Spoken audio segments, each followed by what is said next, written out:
Good afternoon, everyone. We're so happy that you're all here today. My name is Natalie Vega O'Neill. I am the president and CEO of Junior Achievement of Washington, and we want to welcome you to this town hall experience with our panelists that I will be introducing in a minute, really to help you guys to start thinking about what you're interested in, what you're passionate about, what careers and opportunities there are for you out there in the world, and to hear from people that have had really interesting career paths, and they're going to share their experiences with you, lessons learned, and some advice to set you guys off into the world to do great things. Did you guys have a great time at Finance Park today? Yes? You're going to be broke? What did you say? What did you say? Okay. Well, we are excited to have Mount Baker Middle School. What's your mascot? That was my high school mascot. Welcome the Bulldogs here today. We're really excited to have you guys here today. I know that this is your first day in Finance Park, and then you guys are back for day 2, or is there another group coming back? So we're the honors kids, and there's 2 other social studies classes coming. Congratulations on being honor students, everyone. Give yourselves a round of applause. Very impressive. So this is our second year hosting this event. We did this last year, and it went over so well that we wanted to make sure to do it again this year. It's really to learn more about helping you guys prepare for your future. That's what we do here at Junior Achievement. We want to teach you about money and how money works, how to turn your passions and interests into careers, and how businesses can positively contribute to thriving communities. So hopefully you have been learning that along the way as you've prepared for your day at Finance Park, that your experience here today gave you a little bit more knowledge about that, and then our conversation today with our panelists will even infuse even more learning for you guys today. So we invited our panelists here today so they, like I said, could share their successes and lessons learned, and for you guys to see that not all career paths are straight lines, right? That there's lots of stops and turns, and that it's okay if you haven't figured out yet. It's totally okay if you haven't figured out yet what you want to do, or even if you know for sure what you don't want to do. So raise your hand if you don't know what you want to do for a career path in the future, and that's okay. Some of our panelists. So who in here, if anybody, show of hands, is anybody interested in working in politics or government, maybe to be a mayor or a governor or a president, or even like a special agent or to work for the CIA? Yeah? Some of you? All right. A show of hands, who thinks it would be fun to have a job where you get to travel the world? Like a pilot or a business consultant, a scientist, or even a travel blogger? Anyone? All right. And what about, is anybody interested in working in the tech industry? Oh yeah.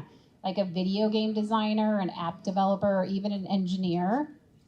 Well, we have some of that represented here today with our panelists, and so we'll get to jump into all of that. So I am going to sit down here in this cozy chair now, and I'm really excited to introduce our panelists. I'm going to let them introduce themselves and ask them to share with you their name, what their current job is, and some of you might be contemplating a career change by your show of hands, where you work, and then we'll dig into some questions, okay?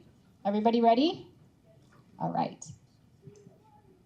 Thank you. My name is Darren Alger. I'm the Chief Executive Officer of Unify Consulting, and I work out of Kirkland, and we have about 500 folks, and we have offices in San Francisco, Dallas, and Chicago. I got my own mic. Hi, everyone. My name is Joan Wang, and I'm the Managing Director of Delta Airlines. That here in Seattle, Delta Airlines is one of the largest, I would say, U.S. carrier, and actually globally in the world. I'm here in Seattle, but I look after the Pacific Northwest, which is one of our very important hubs that connects the world. There's about, Delta as a whole has about 100,000 employees. And here in Seattle, as well as Salt Lake City, where it's also one of the other hubs that is under my care, we have a total of about 8,000 employees across this region. So it's very nice to be here today, and I'm very happy to be able to share the path and as well as hear what you guys have to say. Okay. Good afternoon. My name is Eric Pettigrew. I'm the president and CEO of my own company, which is the Pettigrew Consulting Company. We don't have any employees. We have my wife and I are in business together, and we have other contracted consultants. There's about 5 of us. We've been in business for about a year, and we cover all of the state. So we'll stay with you, Eric, since you have the mic. Tell us what a typical day looks like for you, and what does Pettigrew Consulting do? First of all, I want to. I saw some people when you asked about politicians who wanted to be politicians. Some people didn't really raise their hands really high, like they're really like kind of shy. So I want to encourage those who said they were kind of interested in politics to just go ahead and just raise your hand as high as you can. All right.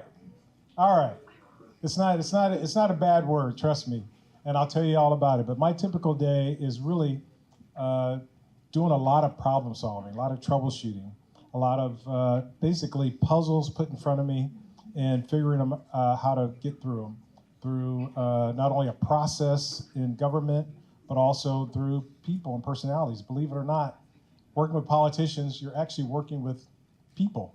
And although you think that people are always making decisions based on information that they get and the analysis and the data, but a lot of times it's kind of how they vibe with you, how they trust you, how they understand what it is that you're saying, how they can relate to the problem that you're trying to solve. And we'll get to why you were particularly interested in who wants to go into politics in a minute. Joan, what does a typical day look like for you? We all know what Delta Airlines is and what you guys do, but you have a big job here in Washington State. So what does your day look like?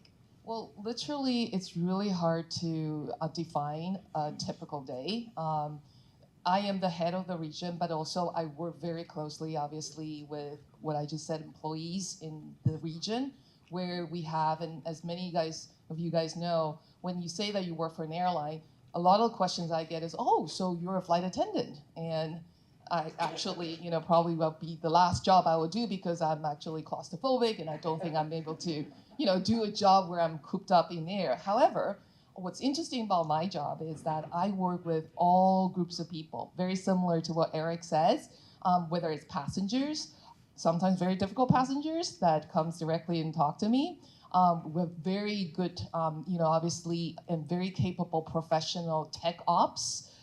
We have at the airport, you will see the frontliners that check you in. You have groups of people in various divisions where it's actually airport services, designing, working with also various partners and communities where we're about to enhance the customer's experience when you travel. So everything that you can think of in front of what happens when you come into the airport to checking on Delta, or behind the scenes of how you book, what do you do when you book, what is the best way for you to always want to come and fly with Delta, is kind of like part of my job and how I'm involved in. Bringing people back, right? Making sure they have a great experience if they want to come back again. Yeah, that's great. All right, Darren, so what is the world of a consultant, and what does Unify consult on? Well, I don't get to tell you about my day then? Yes, and That's tell us fine, about that's your fine. day. So consulting is a wide range of things. How many of you get bored really easy? Oh my gosh, we have something in common. We have something in common. I do too. And I also, though, have a lot of different interests. I'm very interested in so many different things. And so if you are kind of like that, my kind of consulting might be for you. Because there's these giant companies that you can go to right out of college, and they are management consulting companies. Has anybody heard of Accenture? They have a lot of advertisements. Has anybody heard of Deloitte? You have PricewaterhouseCoopers.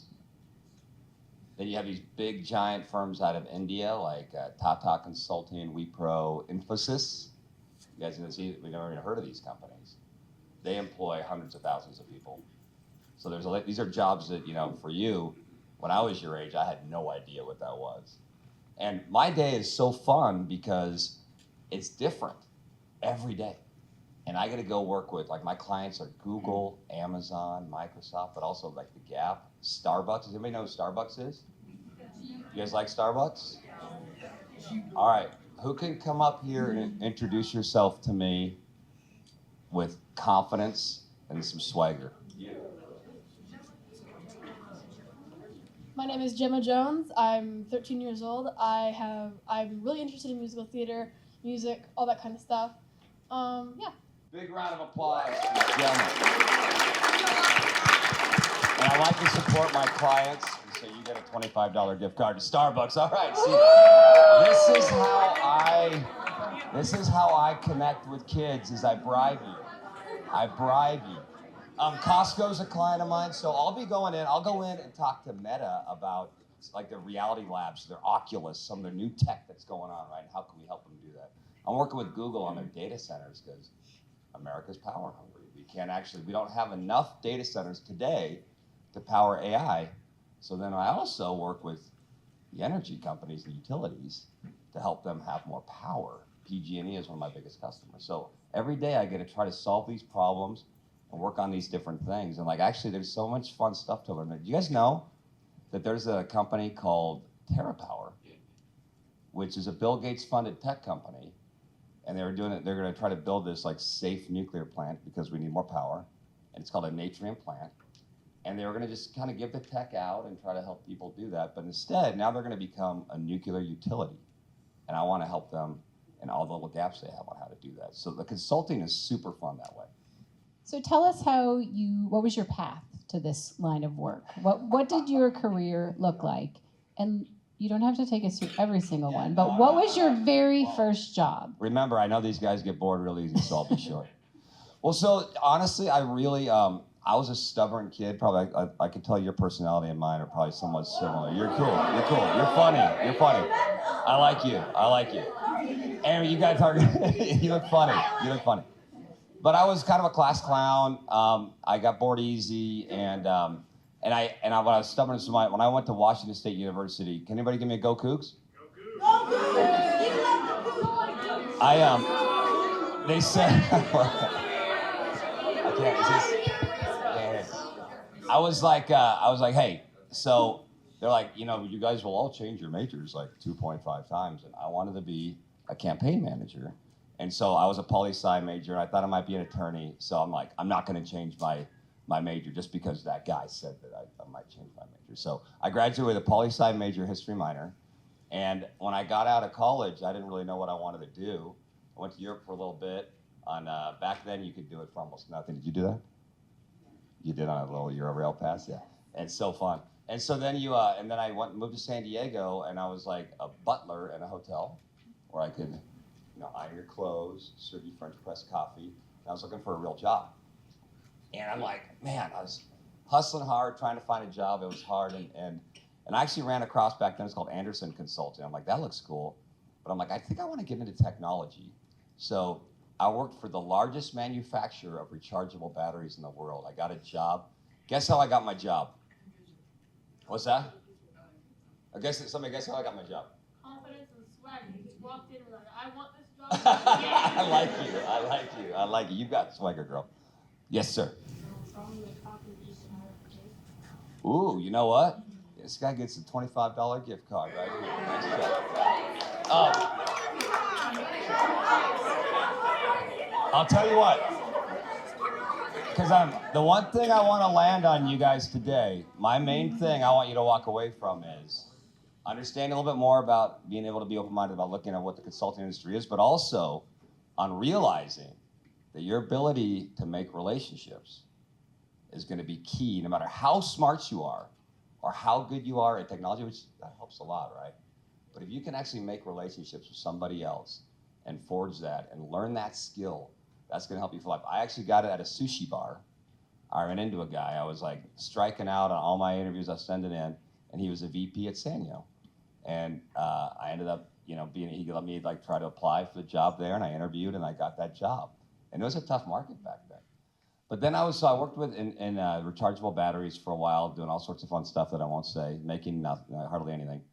And then I got we had a partnership with GE. Anybody know what GE is? General Energy. Close. General Electric. No Starbucks card for you. It's a cold, hard world, folks. I'm here to teach you that. Here's the deal. GE at the time was one of the best companies of all time in America. And that's the other thing is the one expertise I have is I've worked with big, large companies my whole career. I don't know if it's sad or good for you, but when I was your age, more people were employed by small business by far than large businesses. You know what's happening now, Natalie? More people are employed by large businesses. Yeah. And I don't know if that's necessarily a good thing, but it's just the way it's going too. And so understanding how these big organizations work is good, but GE was back then, and now GE's not doing so hot. Back then, they were really cool. So I got to go there and I got professionalized there. And I learned a lot there, and I learned a lot about kind of how companies work, how to help them automate a lot of manual processes. And that kind of got me into consulting eventually. I went for a startup. You guys remember the dot-com boom? Are you alive? Some of you in the back, yeah. You don't remember that? It was a wild time, I'll tell you about that. Well, okay, so maybe they weren't born yet. Yeah, that was 2000. You weren't born. I was just kidding.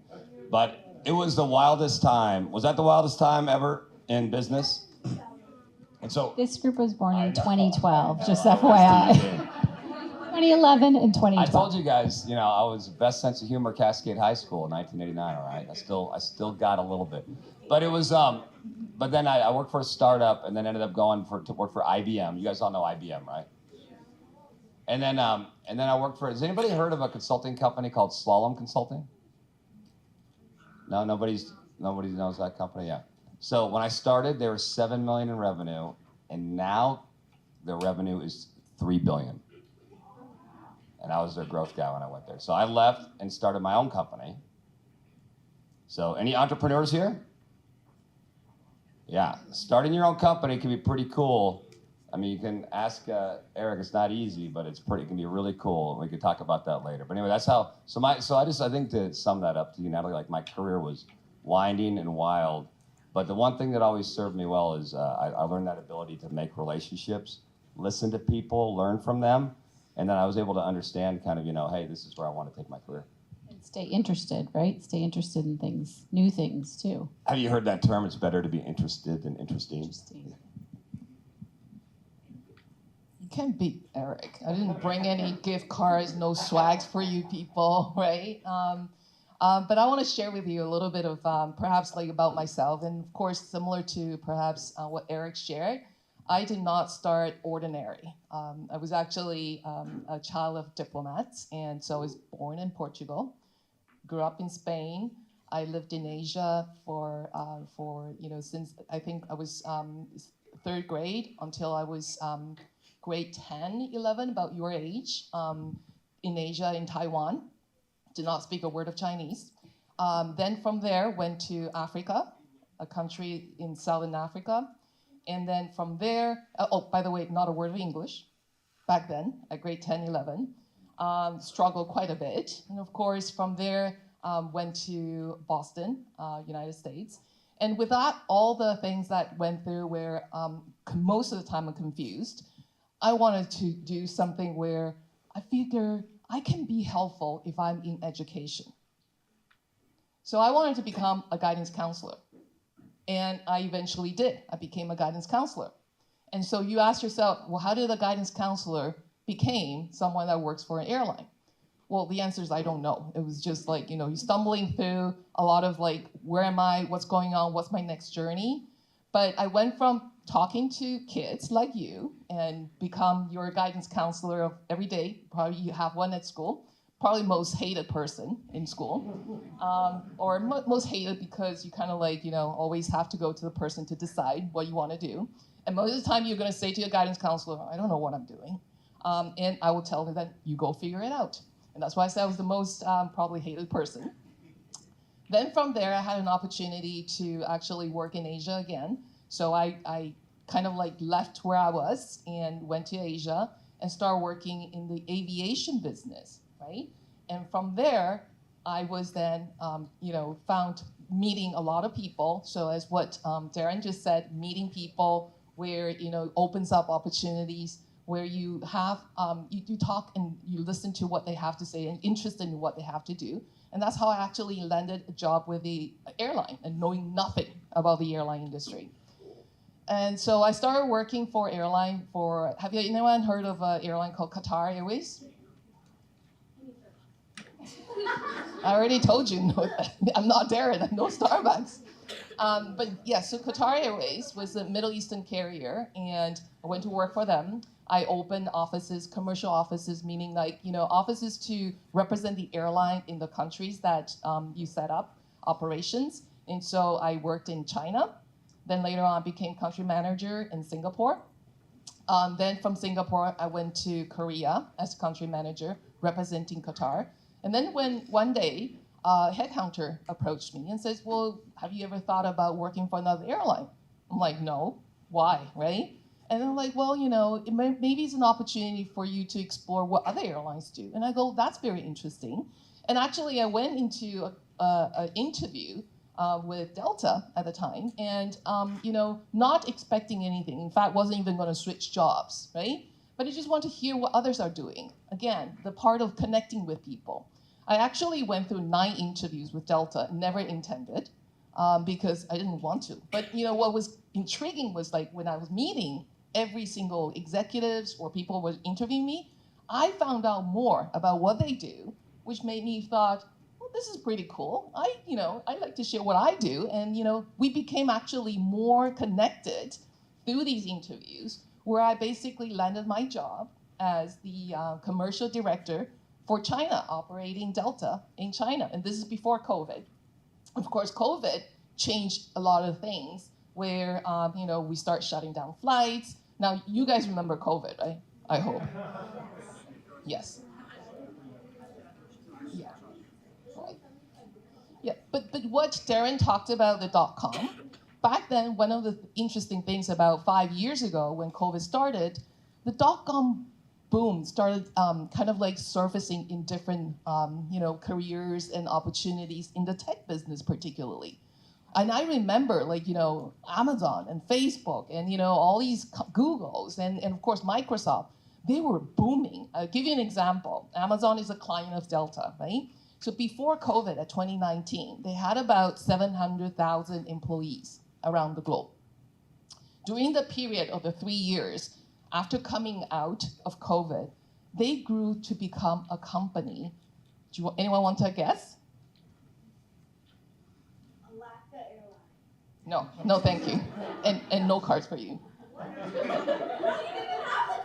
No, wait. Exactly. What's the question? How many employees? How many employees from 700,000 to today, how many employees Amazon has in the world? 2 billion. No, thank you. Yes, back there. 8 billion? No, thank you. Anyone else? Yes. 15 million?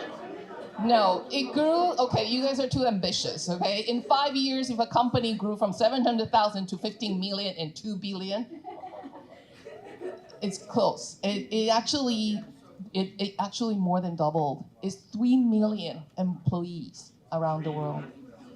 3 million, right? And that's similar to the .com, right? And why? Who doesn't buy on Amazon? Who doesn't? You don't buy on Amazon? Okay, good for you. Good for you. But it's become, for tech companies, as what Darren just said, it just changed, right? And with that, actually airlines start to change too. And you know what? The other thing that has been very, very different previous to COVID is that consumers, which are you, your mom and dads, and your teachers, you want something that is different than back in 2019 with aviation. It's just a transportation carry you from A to B. With COVID, a lot of the changes became that you have a choice. And this is similar, and it's interesting because when you have a choice, you have an opinion of what do you want? How do you want it? And then that is becoming an industry and pushing the industry in providing that for the customers. This is all relevant. We'll come back and talk about that, and I'll pass the mic to Eric and to introduce what Eric does. I fly Delta all the time, so I'm just letting you know. I'm a happy customer with Delta. So I was born in South Central Los Angeles back in a long time ago, long before you were born and probably maybe even some of your parents. So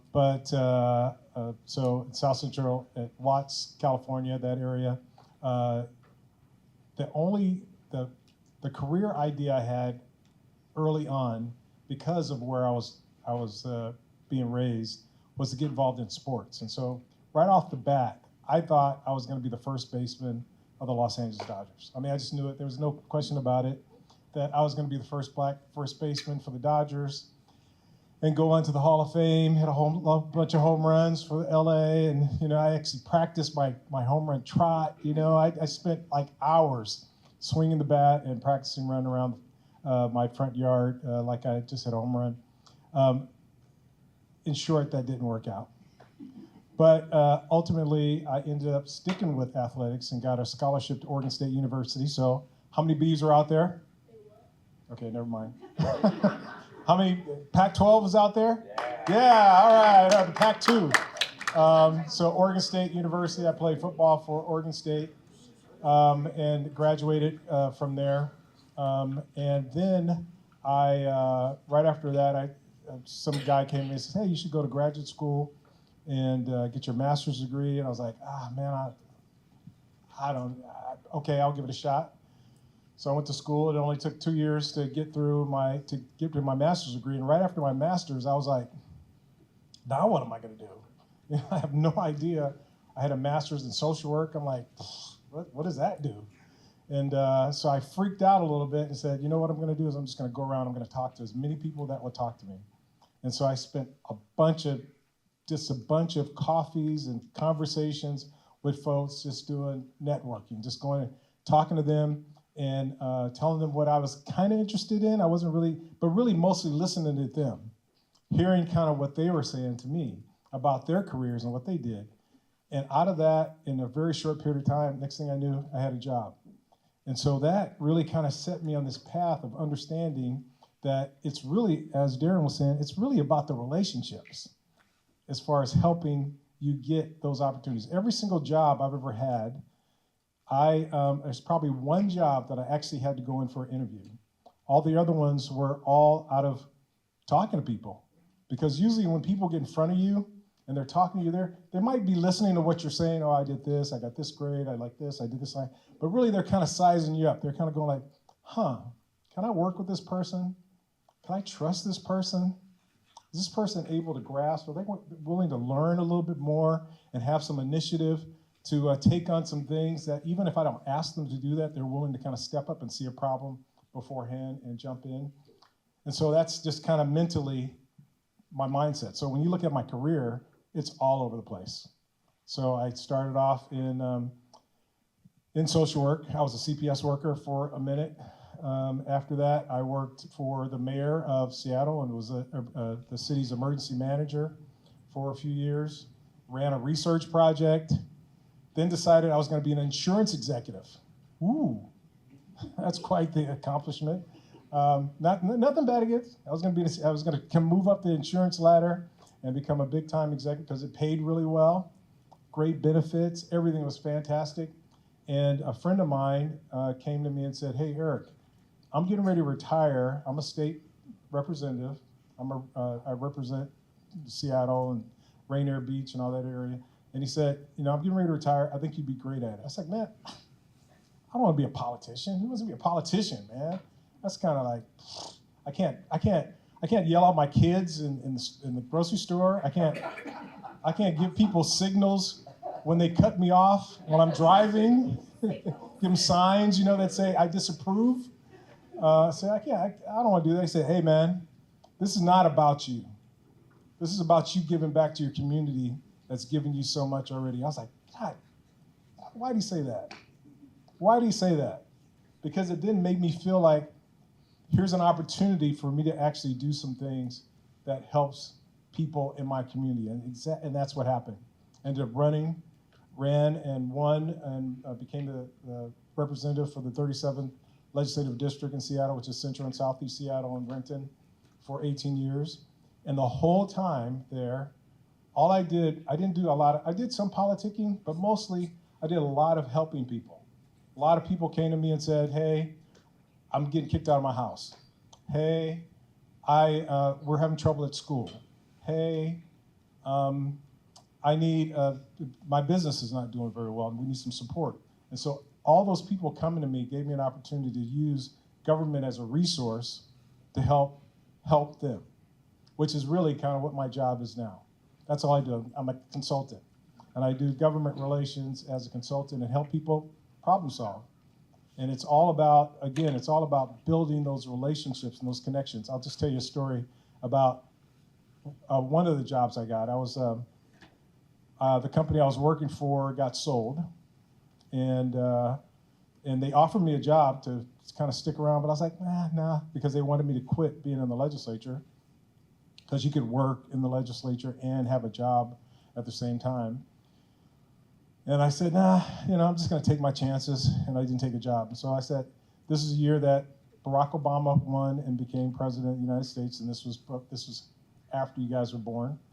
So I was pretty excited about it. I was like, I kind of scraped up some pennies and said, I'm gonna catch the next flight to DC to go to the inauguration. I had nowhere to sleep.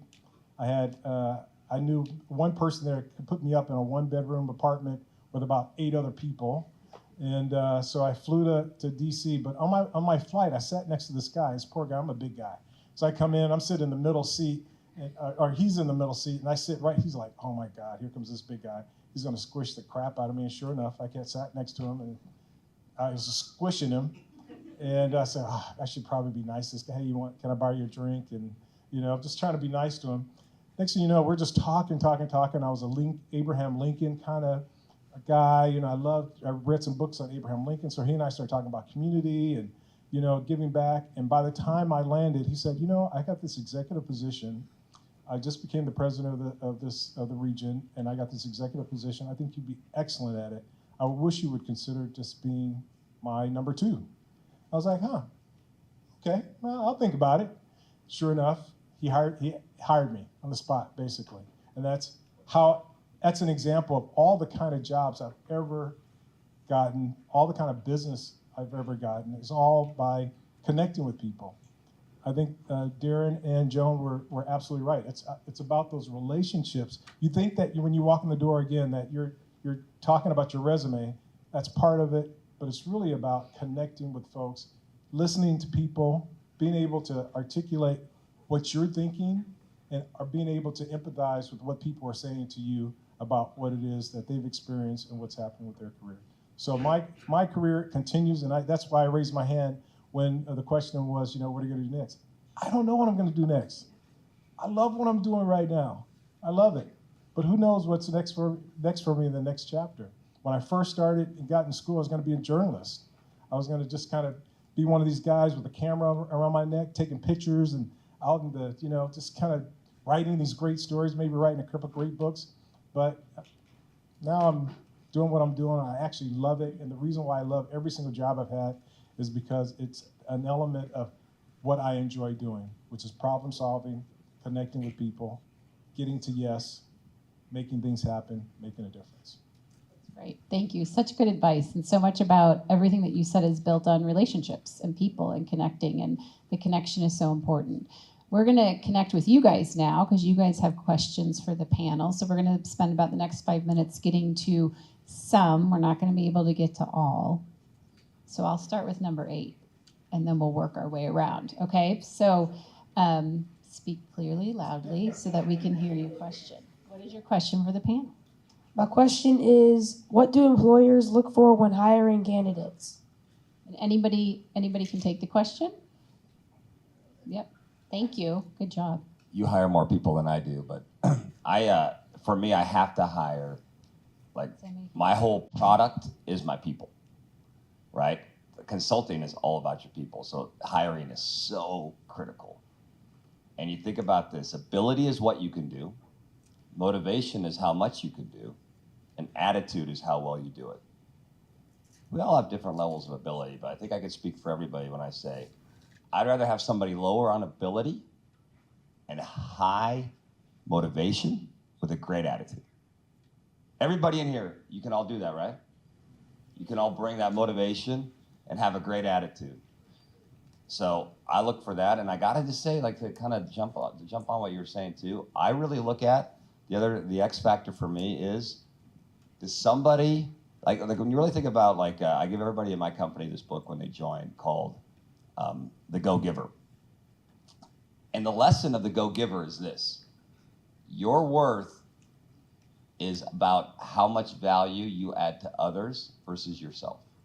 And if you hear Joan talking and Eric talking, their whole careers have been like, it's not about me. And when you're young, you kind of are like, oh, I gotta make it. You know, like I've been dirt poor before a couple times in my life.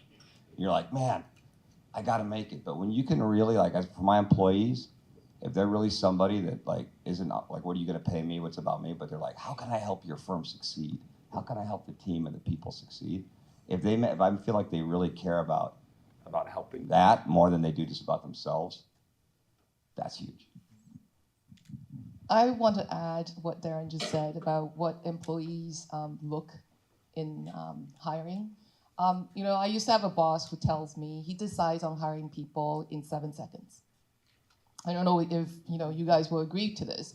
What he meant by 7 seconds is like when the person walks into the room and before he sits down, look into the eye of the interviewer, he's decided. He's decided because of the confidence the person walks into the room. You already have something in you that you want to tell the interviewer, and perhaps you have already prepared to go in to tell the story of who you are and in what ways are you different than anybody else. So that becomes then what I believe, and add to what my boss used to say, is the storytelling part. The storytelling is because every single one of you here today, you come with a different story, right? Are you the same? You know, you love Wicked, I could see that. Are you the same as your neighbor right next to you? No. That's great. But then what is different about you is that if you're able to tell your story and you think about how you create your story, because that's you. I mean, you know, when I was a guidance counselor, kids coming to my room, why do I chase them away? I chase them away when they sit down and go, I don't know what I want to do. Well, it's not my job to figure out what you need to do. It's your job, and you know yourself best. So create that story. And storytelling is important because that helps you when you go to any interviews, when you go to look for a job, you walk in with that confidence because you want this person to hire you, not because you want the job, it's because this person has to hire you or be their loss. So that would be something that I kind of want to share with you guys. That's great. So Carissa here has our next question. My question for you is, what advice would you give your 13-year-old self? Man, take more showers. That's first. And also learn how to, this is myself, learn how to play a musical instrument. Because for me, I love being able to have that other outlet, you know, in addition, and you know, because with the work I do, I have to be creative. I got to be thinking about problems. Sometimes I got to think about problems beyond what everybody's looking at as far as the confinement of what the problem seems like it is, and redefine it in some way. And for me, having an outlet like an artistic kind of thing, some musical art, something else, writing, whatever it is, I wish I had learned a lot more about creating that outlet, and an instrument would have been great. I can say something.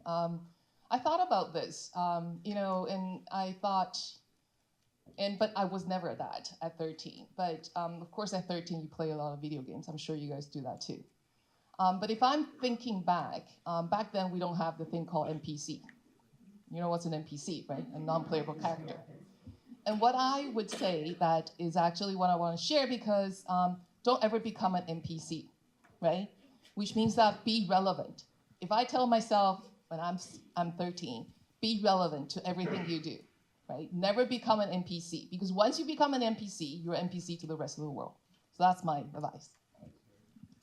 I would tell my 13-year-old self, start a company.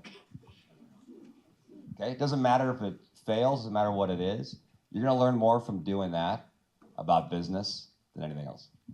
That's great. Sarah has our next question. I mean, started at 13 too, by the way. Yes, start the company at 13. Jay has a program. I'll be on your board. for What do you find the most interesting and most boring about your job?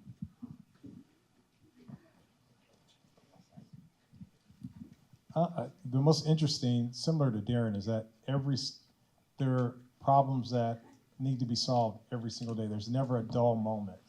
And there's these highs and lows that go along with it. There's some victories that kind of pop up, and then some defeats that you got to kind of recover from in a hurry to come up with some sort of solution. So those are the highs. The boring part, honestly, the boring part is waiting. Sometimes you have to wait and be patient for things to kind of play itself out. And to me, that's probably the hardest thing, and that's usually when I get in some trouble, but not a lot, not real trouble, but just kind of going out of my box a little bit. I shared a little bit earlier how my job, there's not a day that's a typical day, right? My job comes with all kinds of problems, which is something that I actually strive for and I get excited about. And I think that's what's interesting about this job is not any type of issue or that comes at you. It's something that's, it's troublesome, but then at the same time to be able to resolve and to be able to become something where you get your hands into it and think and strategize and find ways to do it is actually the exciting part. The boring part would be, and I would say I haven't really found that moment yet, because as you train yourself to always be doing something, you always strive for the next high, meaning you want to do the next thing. You go and find things to do. The boring part would be that I would be really, really scared, and I haven't found that moment yet, and always exciting, is that if I have nothing else to do and I'm just sitting there, I'm not able to contribute, and you get to be afraid because that would become boring. So that's kind of what I feel about my job is you really got to find a job, or you create and you train yourself to love your job and become something that you're passionate, and you are never, as you guys all raise your hand, I'm bored, right? That will then start to diminish as you go. Well, if you ever want to make less money, I'd love to hire you at Unify Consult. She'd be a great consultant. So look, who knows what CEO stands for? Who had it up first, Natalie? I didn't see. I want to respect the back. I don't know. I'm going to say it's you. What does it stand for? Chief Executive Officer. Guess what she gets? All right. Here's the deal. As a CEO, sadly, I never wanted to be a CEO because you're responsible for everything in the company, right? So the worst part of my job is dealing with, bad things. Bad things happen in business, right? All the time. Like we don't deliver on a project very well. Somebody quits. Somebody has a problem. Eventually, at the end of the day, that falls on me. And that's the worst part of my job. There's something called capital allocation that I have to do. All the money that we make, I have to figure out where we're going to allocate it in the business. And that's, a lot of pressure. Let's talk about the fun part of my job.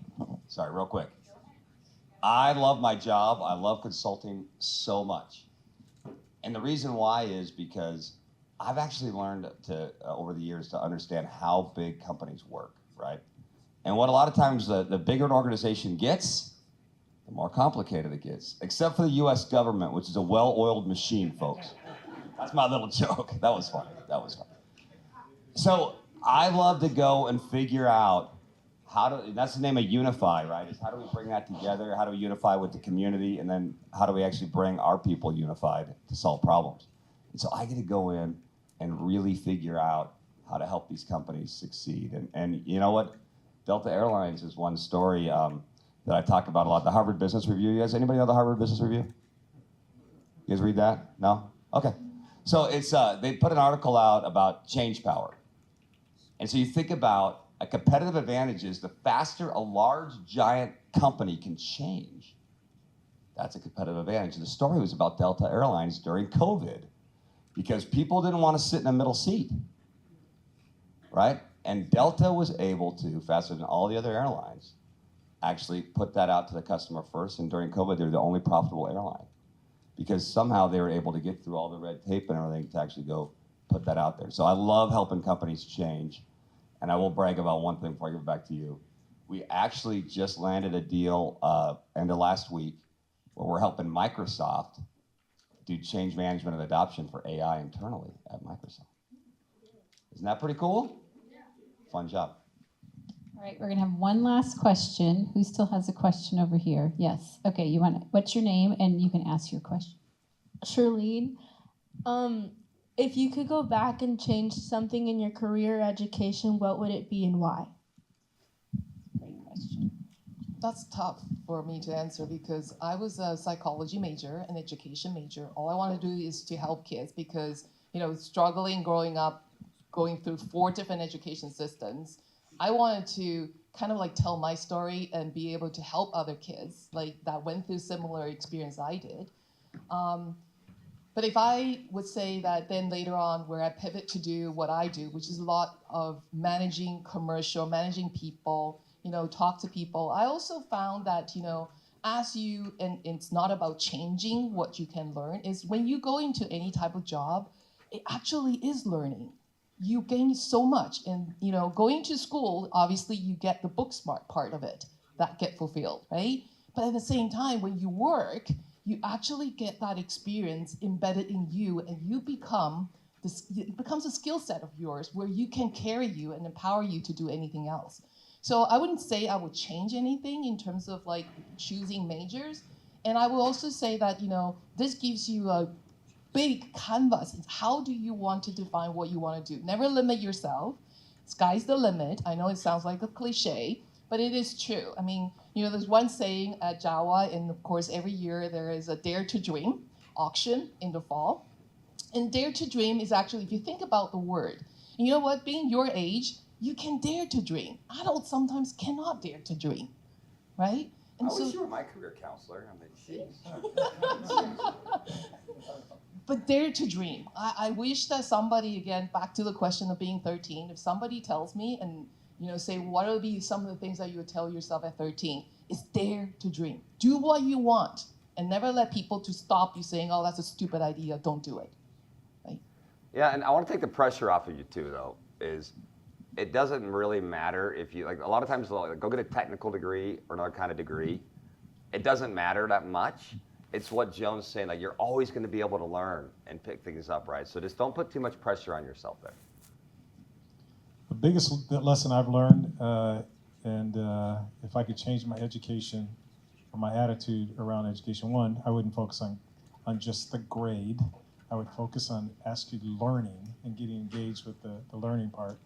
But the one thing that I realized is that really sky's the limit.